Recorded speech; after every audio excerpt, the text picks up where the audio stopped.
TikTok ကောင်မဖွင့်တတ်သေးဘူးဆိုရင်မြန်မြန်ဆန်ဆန်ဖွင့်တတ်အောင်ကျွန်တော်သင်ပေးပါမယ် TikTok ကောင်10မိနစ်တွင်းမှာဘယ်လိုဖွင့်ရမလဲဆိုတော့ကျွန်တော်ပြပြပေးတော့မှာဖြစ်ပါတယ်အဲ့တော့ကျွန်တော်တို့တိုက်လုပ်ကြည့်လိုက်အောင်ပါ Okay ဒါကတော့ကျွန်တော်တို့ Google account ထည့်ရမယ်ပေါ့နော် Gmail account ရှိတဲ့လူက Gmail account ထည့်လိုက်ပါ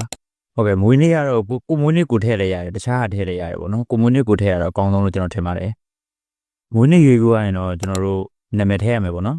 ကျွန်တော်ကတော့ဗီဒီယိုလုပ်ပြတာဖြစ်တဲ့အတွက်ကျွန်တော်နာမည်ကိုအလွယ်1 2လို့ပဲကျွန်တော်ရိုက်လိုက်ပါတယ်ဝေဒါဆိုရင်တော့ကျွန်တော်တို့အကောင့်လေးဖွင့်သွားပြီပေါ့နော်ဒါခွင့်ပြုလဲရတယ်ခွင့်မပြုလဲရတယ်တိကျမရှိဘူး